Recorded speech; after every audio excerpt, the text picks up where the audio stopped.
ನಗರ ಇದೊಂದು ಗಡಿ ಭಾಗ.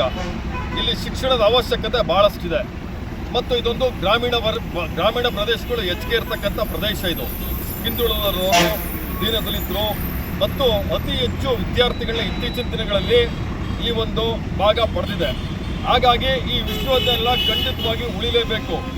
ಇದಕ್ಕಾಗಿ ಕನ್ನಡ ಪರ ಸಂಘಟನೆಗಳು ರಾಜ್ಯ ಸರ್ಕಾರ ವಿರುದ್ಧ ಇವತ್ತು ನಾವು ಮುಂದಿನ ದಿನದಲ್ಲಿ ಸಮರವನ್ನೇ ಸಾರ್ತೀವಿ. ಈ ವಿಶ್ವವಿದ್ಯಾಲಯ ಖಂಡಿತವಾಗಿ ಉಳಿಲೇಬೇಕು.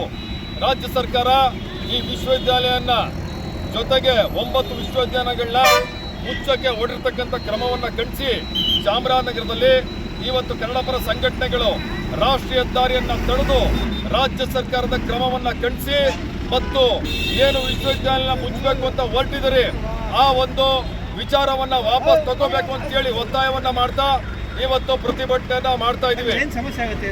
ಇಲ್ಲಿ ವಿದ್ಯಾರ್ಥಿಗಳಿಗೆ ಶಿಕ್ಷಣ ವಂಚಿತರಾಗ್ತಾರೆ.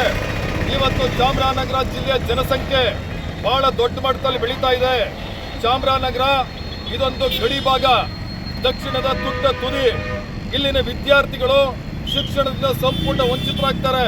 ಇವತ್ತು 5,000 ವಿದ್ಯಾರ್ಥಿಗಳು ಈ ಒಂದು ವಿಶ್ವವಿದ್ಯಾಲಯದಲ್ಲಿ ವ್ಯಾಸಂಗವನ್ನ ಮಾಡ್ತಾ ಇದ್ದಾರೆ. ಜಿಲ್ಲೆಯ ಮೂಲೆ ಮೂಲೆಗಳಲ್ಲಿ ಈ ವಿಶ್ವವಿದ್ಯಾಲಯ ಸೌಮ್ಯಕ್ಕೆ ಬೇಕಾದಷ್ಟು ಕಾಲೇಜು ಒಳಪಟ್ಟು 5,000 ವಿದ್ಯಾರ್ಥಿಗಳು ಇವತ್ತು ವಿದ್ಯಾಭ್ಯಾಸವನ್ನ ಮಾಡ್ತಾ ಇದ್ದಾರೆ. ಮುಂದಿನ ದಿನಗಳಲ್ಲಿ ಇದು 10,000 ಆಗ್ಬೋದು, ಮುಂದೆ 20,000 ಇರ್ಬೋದು, ಮುಂದೆ 50,000 ಆಗ್ಬೋದು. ಎಲ್ಲಿ ಶಿಕ್ಷಣ ಕೊಡ್ತೀರಿ ಅವ್ರಿಗೆ? ಹಾಗಾಗಿ ಚಾಮರಾಜನಗರಕ್ಕೆ ಅತ್ಯಂತ ಅವಶ್ಯಕತೆಯಾಗಿ ವಿಶ್ವವಿದ್ಯಾಲಯ ಇದೆ. ರಾಜ್ಯ ಸರ್ಕಾರ ಇದನ್ನ ರಾಜಕೀಯ ಮಾಡಬಾರ್ದು. ಬಿಜೆಪಿ ಮಾಡಿದ್ರು, ಕಾಂಗ್ರೆಸ್ ಮಾಡಿದ್ರು, JDS ಮಾಡಿದ್ರು, ಯಾರಾದ್ರೂ ಮಾಡಲಿ, ನಿಮ್ಗೇನು? ನೀವು ಮೂಲಭೂತವಾದಂತ ಶಿಕ್ಷಣದ ವ್ಯವಸ್ಥೆಯನ್ನ ನೀವು ವಿದ್ಯಾರ್ಥಿಗಳಿಗೆ ಕಲ್ಪಿಸಿಕೊಡ್ಲೇಬೇಕು. ವಿಶೇಷವಾಗಿ ಚಾಮರಾಜನಗರ ಗಡಿ ಭಾಗ, ಈ ಗಡಿ ಭಾಗ ಇರೋದ್ರಿಂದ ಯಾವುದೇ ಕಾರಣಕ್ಕೂ ಇಲ್ಲಿನ ವಿದ್ಯಾರ್ಥಿಗಳು ಶಿಕ್ಷಣದಿಂದ ವಂಚಿತರಾಗಬಾರ್ದು. ಸ್ನಾತಕೋತ್ತರ ಪದವಿಗಳಿಂದ ಇಲ್ಲಿನ ವಿದ್ಯಾರ್ಥಿಗಳು ವಂಚಿತರಾಗಬಾರ್ದು. ನೀವು ನಾಳೆ ಮೈಸೂರಿಗೆ ಹೋಗಿ ಅಂತಂದ್ರೆ ಎಲ್ಲಿ ಹೋಗಕ್ಕಾಗ್ತದೆ? ಯಾರ ಗ್ರಾಮೀಣ ಪ್ರದೇಶದವರು 10 ರೂಪಾಯಿನ 5 ರೂಪಾಯಿನ ಕೊಟ್ಟು ಇಲ್ಲಿ ಬಂದು ವಿಶ್ವವಿದ್ಯಾಲಯ ತಲುಪಿಕೊಂಡು ವಿದ್ಯಾಭ್ಯಾಸವನ್ನು ಓದ್ತಾರೆ. ನೀವು ಮುಂದೆ ಎಲ್ಲದಕ್ಕೂ ಮೈಸೂರಿಗೆ ಹೋಗಿ ಅಂತಂದ್ರೆ ಹಂಗಾರೆ ಚಾಮರಾಜನಗರ ಜಿಲ್ಲೆ ಹಾಕಿರೋದು, ಇದನ್ನ ಗಡಿ ಭಾಗ ಹಾಕಿರೋದು.